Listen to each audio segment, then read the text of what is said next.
and Autoimmune Revival. I'm Naomi Suzanne from Naomi's Home Health, and I'm an expert in thyroid and autoimmune healing using natural health solutions. So, this episode, I'm going to talk about getting better sleep. The one thing that people struggle with the most, whether they have a thyroid or autoimmune disease at all, is sleep. Getting good quality sleep all night, falling asleep, staying asleep. So, for me, I spent a few years only having a couple of hours sleep a night.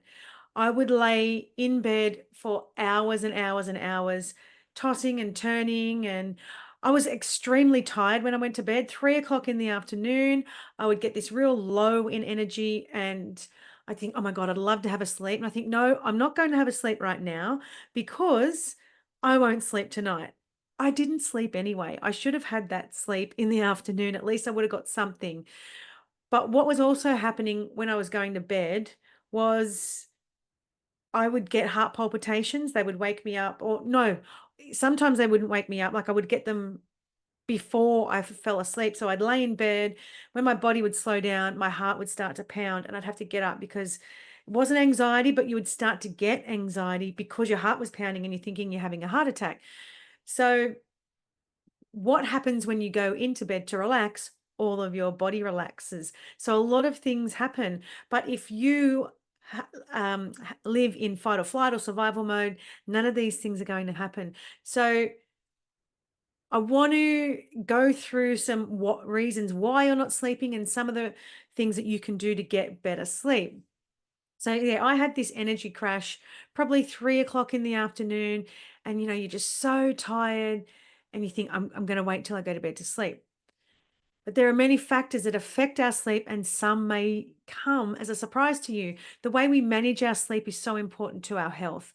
With poor sleep, we have poor health. We really need to sleep so our body can do its job while we're asleep. It detoxes, it recovers, it heals, it grows, all the cells divide, everything, a lot of things happen where we're asleep. Our internal organs sleep, like they rest.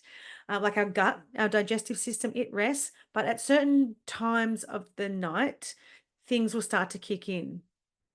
So it's a real vicious cycle, but it's something that we can improve on. If we improve our health, we can improve our sleep, right? And vice versa.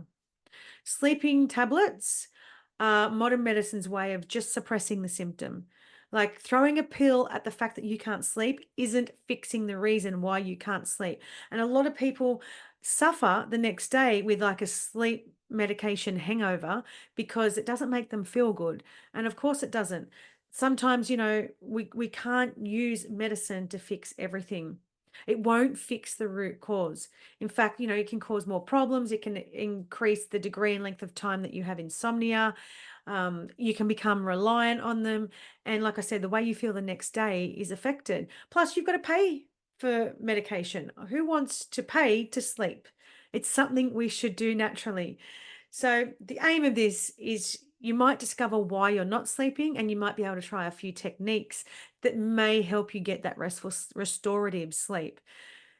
This will only work for you if you're open-minded and you trust that I've been here before, right? Because I have been here and I've tried everything, except I didn't go with the medication because I don't think that I want to know why I have a problem instead of just masking the problem. So I have done a lot of research on this. I have done a lot of study on this. It's not something that I'm guessing, and I am my own scientific research a lot of the time.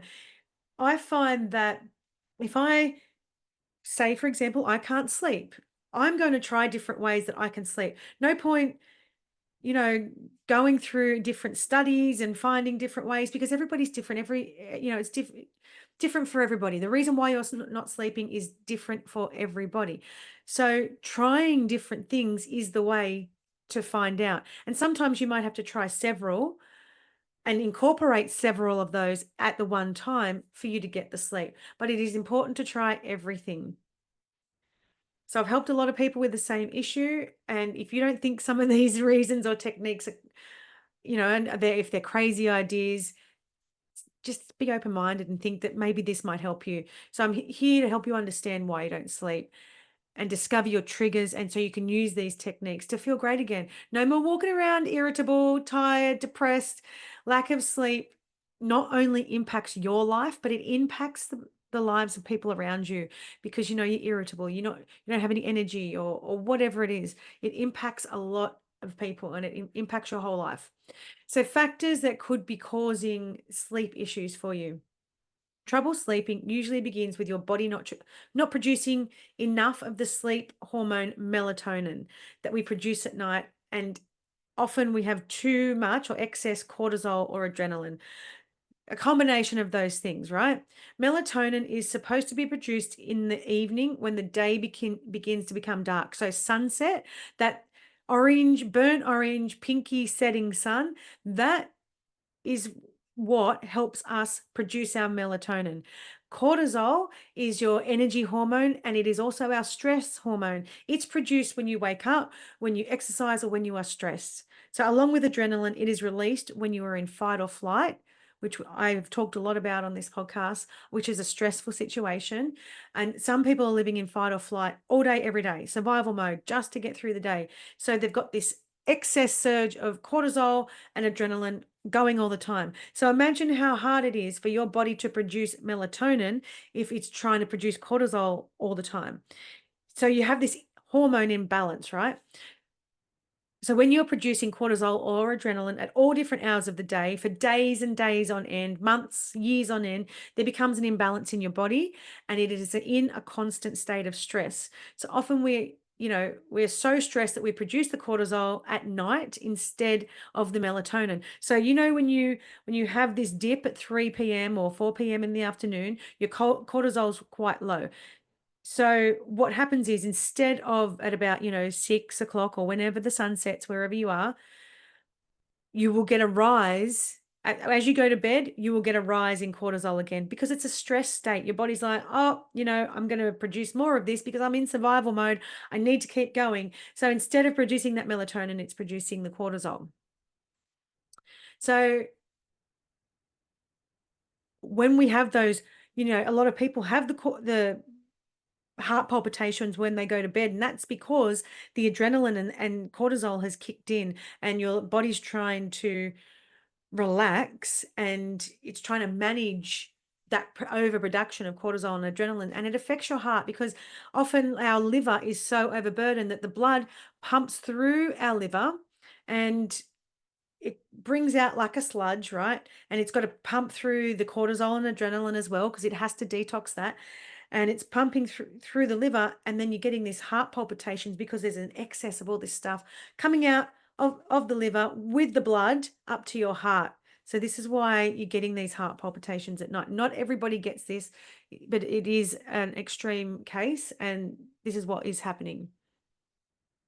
So how do we know if this is what's affecting us? Is there a blood test? Yes, there are blood tests that can measure your hormones, but generally they are ineffective. They are inconclusive, because unless you're testing your bloods at the different times of day, and when you're getting these heart palpitations, or when you're about to go to sleep, you're not going to get a true indication, and you're only testing what's in your bloodstream, not what's going through the liver, not what's in the tissues of your skin. Like, we hold hormones in tissues as well, and all different parts of our body. So we're only testing what's passing through our blood at the moment we get the blood drawn. So it's really inconclusive. Blood tests, we shouldn't be relying wholly and solely on blood tests. We look at symptoms. We look at what's going on in our life. We look at our mental and emotional state. We look at our physical health. That's the best way to determine what's going on. So you could get the all clear from your blood test, right? But in fact, you truly do have an imbalance. This can be hard for many people to get their head around, because we become so reliant on the all important blood tests and their results. Everything comes down to those blood tests and results, instead of looking at what's truly going on in our body. Our conditioning has been to trust the doctor, to trust those tests, and sometimes we should trust our instincts, or listen to our body when it's giving us these signals. Not being able to sleep is your body's way of saying, hey, there's something wrong. Please fix it. Find out what is wrong and fix it. Don't throw medication at it because it's not going to fix it. You don't take a sleeping tablet for a week and your sleeping issues are cured. That is not a cure for a sleep problem. It is a health management. You're managing the problem by masking the symptom, right? So stop relying on information that will keep you sick and tired and start making changes in your life that will make a difference. Coming to me and asking, getting help from me, because there could be about 10 different factors why you're not sleeping. I'm going to go through them all, but there could be a lot. And you might need someone who just can step by step say, let's try this, this, and this. When you are researching education is the most important thing. You listening to this podcast is extremely important. But when you are trying to do it all by yourself, are you doing it in the right order? Are you doing it for the right amount of time? Are you doing it with another thing that could balance that out? Like sometimes you just need that expert to say, this is how I believe you should do it because I've seen 20 people in the last month with this problem or whatever it is, or I've had this problem and I've got rid of it by doing this. So sometimes it's just so helpful to invest that time and money into somebody who knows exactly how to help you and get it done with quickly, because you could be trying to get this sleep issue sorted for months and years by trying different things. And it is important to try different things, but sometimes you just need someone to point out some little areas for you. So factors that can be causing your lack of sleep: too much stress, as I talked about, fight or flight, survival mode. Stress might not even come from what you're currently going through. The stress could have come from an event or a lifetime of things that have happened, things that you've shut down in your body, you not regulating your emotions, your mental health, your job. It could be absolutely anything. And sometimes you don't know what the stress is that's caused it. Alcohol or drugs, if you're spending your night having a few wines or whatever, that can cause your sleep, because anything that affects your liver can impact your sleep. Medications, different medications can be keeping you awake.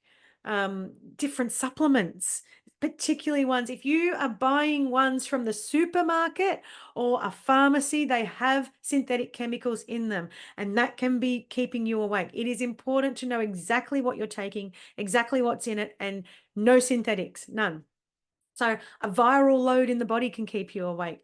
I've talked about this a lot, and I will go into that in another episode, but a viral load, we've all had a virus, and a lot of the time we haven't even known that we've had the virus, because you can have, maybe you get a little bit of a sore throat and it's gone in a couple of days, or you get introduced to things at a different time. But there's so many different viruses, strains, and bacterial strains, and all sorts of things that are in our body. And if we don't purposely push it out, it will stay in our body and it'll come in, go into our liver, and it'll start to go through other areas of our body, particularly the central nervous system. So that's one thing. There's no test for that, because they cannot find out if it is in your liver. It'll only be what is in your bloodstream, right? Poor diet. So things like excess sugar, preservatives.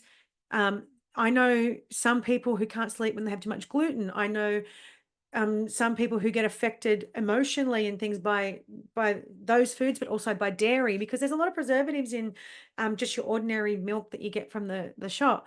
So sometimes it's really important to understand what triggers you food wise. Not being hydrated. Hydration isn't just you drinking 3 liters of water a day like the lady at the gym tells you to.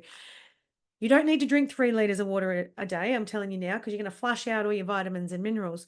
What you should be doing is drinking a fair bit of water, maybe 2 liters maximum a day. But hydration comes from the foods that you eat as well. So if you're eating fresh fruits and vegetables, that's going to hydrate you, particularly cucumber, watermelon, lemons and limes, oranges. They're very hydrating foods.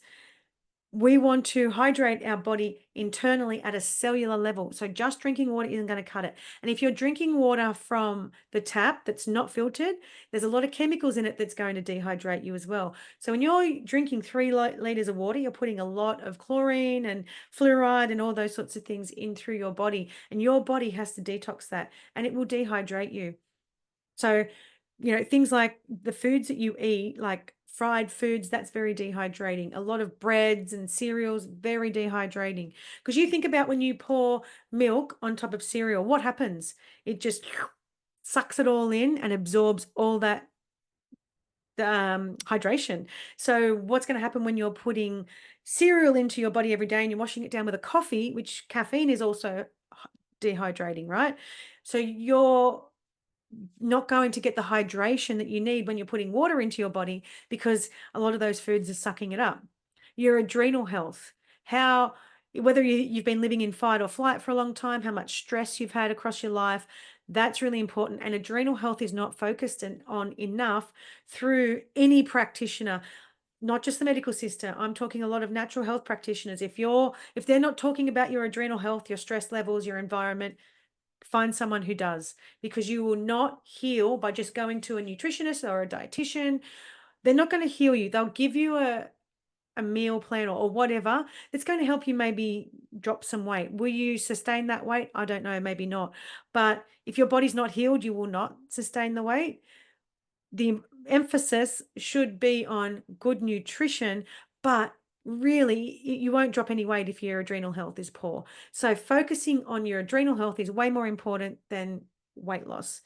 Caffeine, any caffeine or energy drinks will affect your sleep.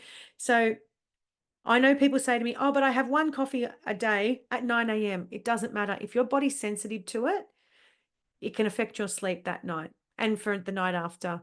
One a day can just be too much for some people. And what happens is too, caffeine often draws out certain minerals or vitamins, like particularly magnesium. So magnesium is a great vitamin magnesium glycinate is a great vitamin to get you to sleep. But if you're drinking coffee, it's going to be depleted because it's going to absorb a lot of that. So it's really important to understand all of these things. And this is why someone like me is very helpful, because I can say, well, this is triggering you or that's triggering you, because I can see it more than what you can outside looking in. It's just easier. Plus, this is where I excel. So caffeine, even one a day, too many for some people. And I know people are so triggered when I tell them to stop drinking caffeine. But it's like, do you want to drink coffee or do you want to sleep? Do you want to be an irritable bitch or do you want to sleep and be happy and whatever? Like, the reason you're angry with someone telling you not to drink caffeine is because you're addicted. Why are you addicted? Because of the artificial high it gives you. So it's a drug. So no getting upset if you can't have caffeine. Artificial light in the evening, especially the light from our devices, that's a big, big deal. Like, if when you go to bed, you shouldn't be on your phone or anything like that. That can cause a lot of problems. Getting that sunlight, the light that we should be having in the afternoon is, like I said, that dusky, orangey, pink light. That's the light we should be needing, not this bright light that we have in our eyes. Not getting outside and getting enough vitamin D is a massive one. I know it's not easy for everybody around the world to get vitamin D all of the time because of winter and all of those things. I'm very lucky where I live in Australia. But when you can, you need to get outside and get vitamin D. And that means not wearing any sunscreen. And I'm not saying to go stand in the hot Australian sun at midday. I'm saying go out at 9 a.m. because this is when the sunlight is going to help boost your cortisol. It's going to help boost your vitamin D.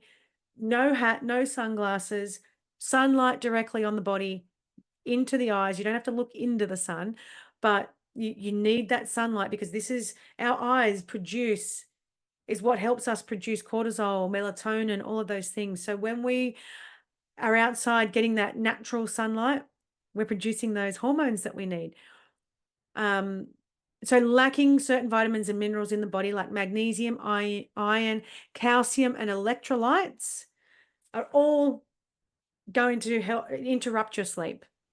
Wearing sunglasses blocks the natural light entering your eyes, which is how we produce cortisol and melatonin.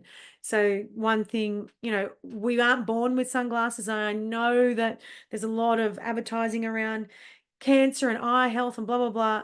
That's a myth. It's marketing. We've got to remember that marketing is a big thing to sell things to us that we don't need. Like, sometimes corporations and things are developed in order to sell stuff to us. And we have had this marketing campaign driven at us and to the farm and to medical professionals have been driven at us in order for us to purchase things. So medical professionals or like optometrists, they're all getting, they're all getting education from these companies, particularly pharmaceutical companies do this. They educate them on this, and then they're led to believe that this is the only way that you can prevent eye cancer or anything like that. Excessive exercise will boost too much of your cortisol or adrenaline, and that can be still going in the afternoon. Or if you exercise late, or lack of exercise can cause it too. So if you are sedentary all the time and you're not doing any exercise, it can be harmful to you. So that's important to what I do. I look at how people exercise too, because they can be doing too much or they can be doing not enough. If you're really, really unwell, you can't do any at all. I couldn't even walk out the front door really because my heart would pound no matter what I did. So for me, I really needed to work out what I could do in terms of relaxation to bring that cortisol down. Doing the wrong exercise for your age, your health condition, your injury, all of those things, that's going to prevent your sleep. Not relaxing or taking time for yourself or stress. So, when you get that low at 3 p.m., 4 p.m., let's say you're not at work and it's Saturday afternoon and you've got nothing to do and you think, oh my God, no, I need to go and paint the house. Oh my God, no, I need to go and change the sheets on the bed. No. All of those things, they are not as important as your health. So if you are exhausted, relax. It can be one of the most productive things that you do. So if you don't relax, you don't take time for yourself, if you don't reduce your stress, this is where you're going to have issues. Excessively using toxic products like perfumes, deodorants, cleaning products, they will all interrupt your sleep. It affects our whole body when we're using these things. Our body has to process that, and it's active while it's processing these things, okay? While it's trying to detox. Same as heavy metal toxicity. Our liver is trying to detox this, and it's got to work extra hard. So we're not sleeping while this is happening. Mouth breathing. This is a stress response, and we effectively have less oxygen entering our body. This is where sleep apnea comes in, and snoring. If you're a mouth breather, if you have a stress response, your breath work is from a stress response, then this is what's happening. So I did a podcast episode on the breath a few weeks ago. Go and check that out, and you'll see exactly what it affects, and you can see how you can manage that. Lack of ventilation in your bedroom. If your room hasn't got a lot of good flowing air, too much light, not enough light, all of those things. Mold in the room as well can affect your sleep. Eating too late at night or too close to bed, it will cause your digestive, or a really, really heavy, big meal. It will cause your digestive system to work while you're asleep when it's actually meant to rest. And then you'll wake up in the morning. So you've got to sleep, but you've woken up in the morning and you're exhausted. It's because of what you've eaten the night before, 9 times out of 10. An overburdened liver, which probably won't come up in a blood test, I'm going to say that, it will start to do some detoxing around 2 to 3 a.m. So if you won't feel this, but if you wake up at 2 to 3 a.m. every night, it's because your liver is working extremely hard to detox.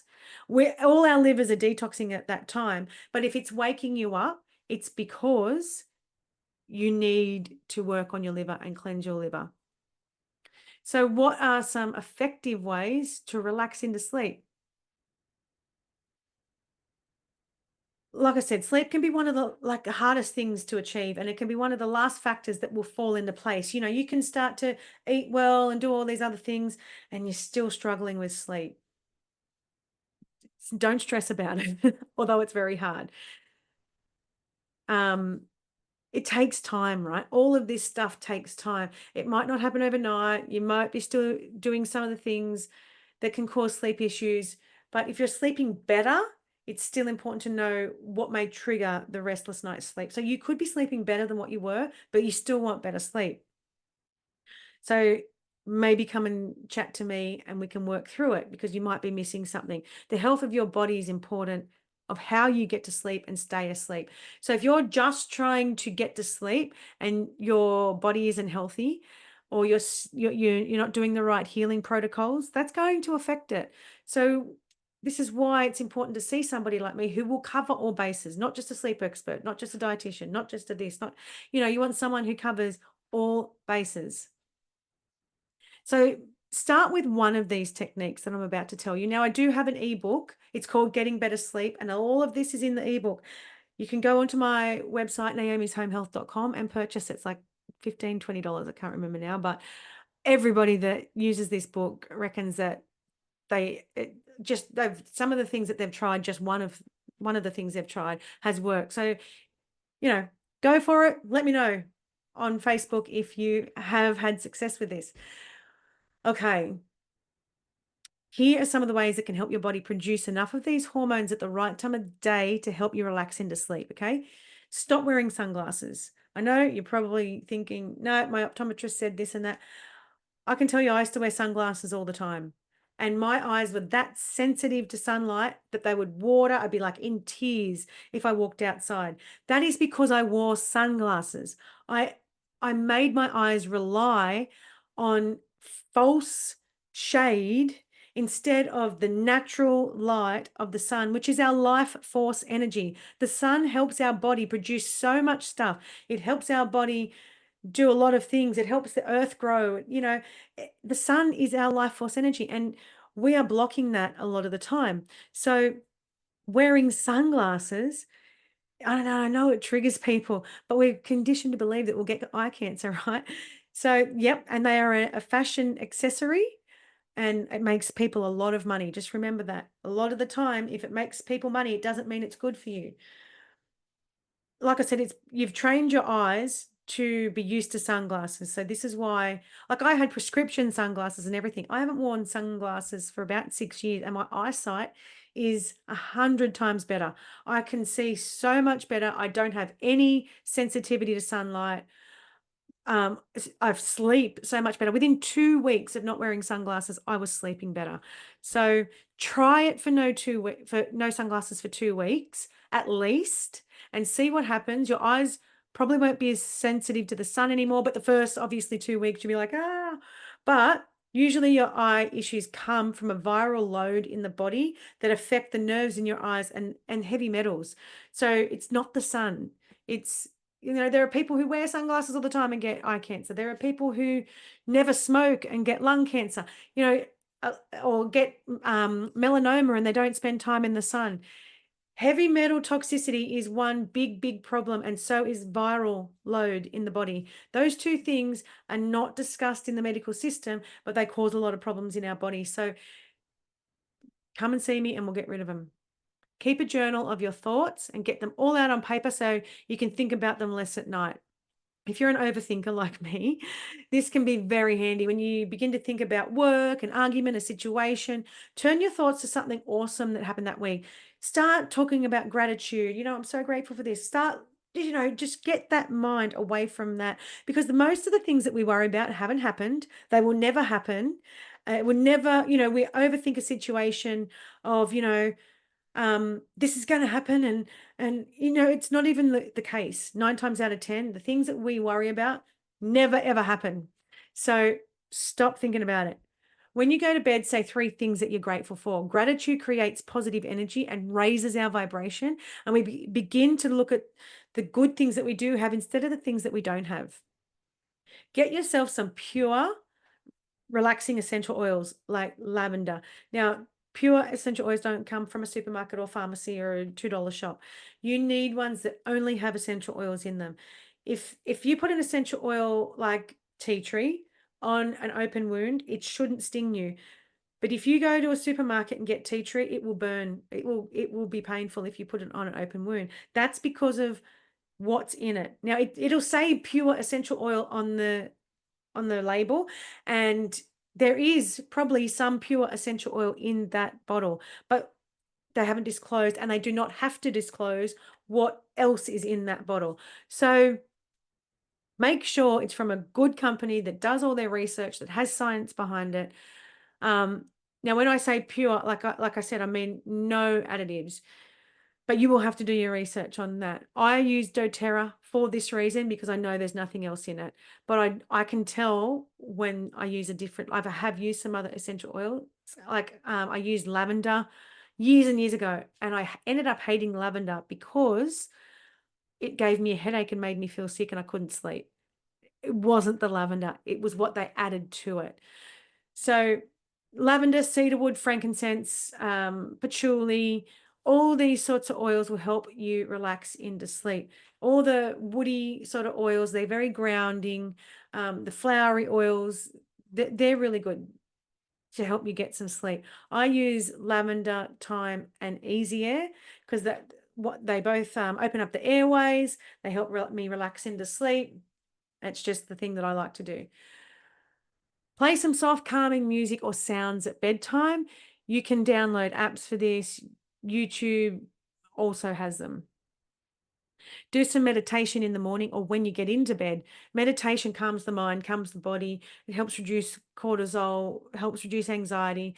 There are loads on YouTube or apps that you can use, and you only need to do 10-minute ones. You don't have to lay there for an hour. If your mind wanders off, don't worry about it. That's what meditation is. You will learn, it's a muscle. You will learn how to do it and how to get better at it. Meditation relaxes the mind and helps calm the breath. That's what we're aiming to do here. Do some breathing exercises. Make sure you get your breath right. I have conscious breathing ebook that you can do, or listen to my podcast on how to breathe properly. Do some breathing exercises when you get into bed. Gentle rocking. I've got a video on how to do this. Lay flat on your stomach. Put your head on your forehead on your hands. Oh my gosh. And face down, and just sway your hips from side to side so your legs are like twisting. Do that little gentle rocking, and that helps soothe the body. Rocking is one of the most soothing things for the central nervous system that you can do. Write down how many caffeinated drinks you have throughout the day, what time you have them, how you felt after it, and how you slept that night. Then don't have caffeine for the next few days and write the same stuff down. Like, are you tired, jittery, wide, anxious, scattered, thirsty after having them? Just one coffee, when your adrenals are producing excess cortisol or adrenaline, can cause lack of sleep because coffee and caffeine stimulates your adrenals. So if yours are already stimulated, you're going to stimulate them even more. So, and it's also very dehydrating. And it will deplete your vitamins and minerals, as I said before. Reduce the toxins in your house and your life as best you can. This will support the liver health, so it won't have to work as hard. Go and purchase my non-toxic DIY recipe book. You can start making your own stuff. There's plenty of websites that do natural products.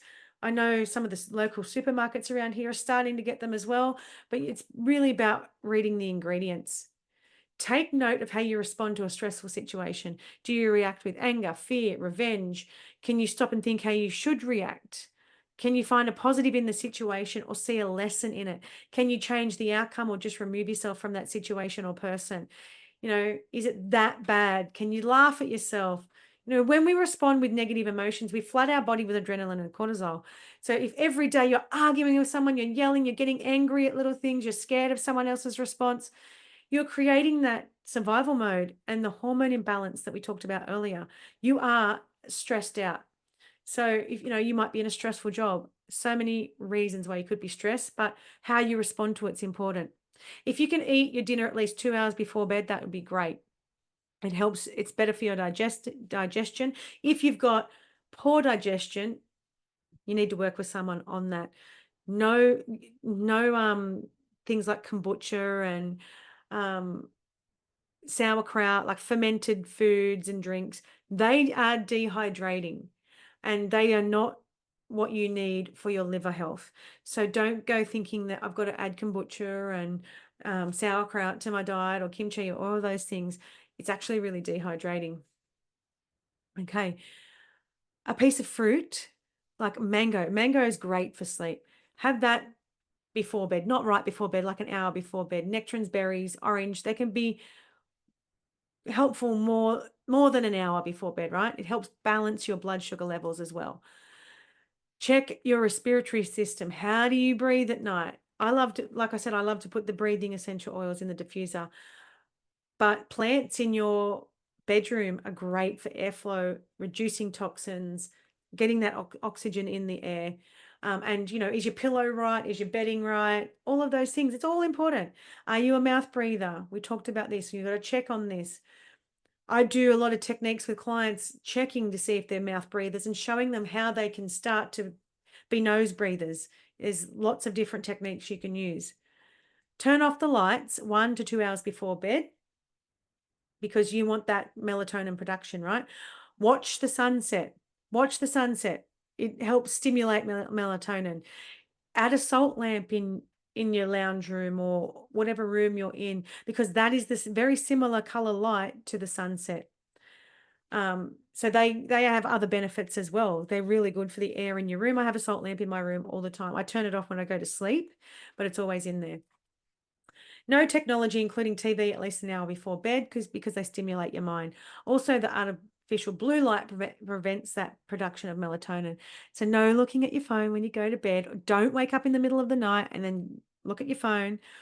Or wear blue light blocking glasses. Blue light can cause the strain and reduce your ability to sleep, as I said before. Sit outside and watch the sunset, like I mentioned. It also is very relaxing to do that. It's so soothing. Sitting down is one of the most productive things that you can do. Get your back aligned. If your spine is out, not only can it cause pain, but it can be affecting a nerve that controls a specific part of your body. So ask your friends who they highly recommend. Physio, chiro. I know lots of people don't like chiros. I like my chiro because I know what he does. But I've been to some before that I haven't loved. Take a pure magnesium glycinate powder supplement 30 minutes before bed. It's great for sleep. It helps reduce anxiety. It's good for your restless legs. Taking iron is also good for restless legs, but iron should be taken in the form of spirulina or a plant-based supplement. Do not get the ones from the pharmacy, because they have heavy metal in them most of the time, and synthetics. Be in bed by 10 p.m. Obviously, that depends on your work schedule, and try and get up at the same time in the morning. Stop hitting the snooze button. If you're awake, maybe lay there for 5 minutes if you want, but get up. You want to try and get up around the same time. Get outside with no shoes on and walk around the natural earth. I've done an episode on this. This is called grounding or earthing, and you get all that positive energy from the earth.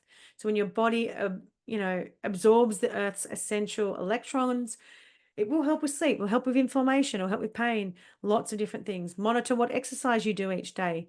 Write it down. How does it make you feel? If you're shaky after exercise, or you're exercising and you're exhausted, go home. Stop exercising. You shouldn't be exercising if your body's already telling you I'm not feeling it. That was a big mistake I made. My heart was pounding and I wasn't feeling exactly like exercising. I was really tired. I kept on doing it because I love exercise. But sometimes what we love doesn't work for us anymore. So we have to change that. What is your level of comfort when you go to bed? Like I said before, the bed sheets, the mattress. Do you have too many clothes on? One of the best things you can do is sleep naked. It's so good for you because there's nothing to impede you, and it's very good. Dehydration raises your heart rate. It affects your blood pressure. It affects how your liver works and functions. Water alone is not enough, as I said. So hydrating foods like coconut water, because that helps boost your electrolytes. Lemon water, lime water, cucumber juice or cucumber, eating it, melon juice, anything juice like that is great. But eat a melon every morning, watermelons, stuff like that. An apple a day, at least one apple a day, everyone should be having that because it's extremely hydrating, good for the liver and good for the digestive health as well. How is the atmosphere or air quality in your bedroom? We talked about that. Is there enough airflow? Is it dark enough? Adding a plant. Try jasmine, lavender, chamomile, aloe vera, peace lily, snake plant. All great for purifying the air. Reduce your alcohol intake. Alcohol raises cortisol levels and it affects blood sugar levels, and it also dehydrates the liver and increases your heart rate. When you go to bed, relax everything in your body. So start with the top of your head, your forehead, then move down to your eyes, your jaw, your tongue, your shoulders, your arms, your chest, stomach, legs, toes. Just remind yourself, close your mouth. Remind yourself to do those things. Unclench your hands. Practice it throughout the day. Check with your tension levels in your body. That's really important. I always get people to do a daily journal as well, so I can see all of the things like when they ate dinner, how they felt, what did they do for themselves that day, all of these things. A journal is fantastic to see what could be causing your sleep issues at night. So if you want something with concrete words, go and invest in my ebook. It's a really small investment, and it will go through all of these things. You can read it over and over, print it out, put it on your fridge, even just print out the things that you should be doing and just tick them off. Okay, well, I don't hydrate well enough. I don't eat those fruits, blah, blah, blah, things like that. Go onto my website, onto shop, go onto ebooks and purchase the ebook. Also to book in a consultation with me, because we will get all of the body working together in synergy. So then your body will feel like sleeping. We'll work out your triggers and your causes together, and it'll happen a lot quicker than you trying to fumble your way through it for the next 3 or 4 years. I can get you into the state that you want to be a lot quicker. If you do what I say, then you can get yourself, because I know how to do it and I work with people every day. If you have loved this episode, please share it. Please follow this podcast. Next week's episode, I will go through heavy metal toxicity, because it is really important topic. And I think it's something you really, really need to listen to.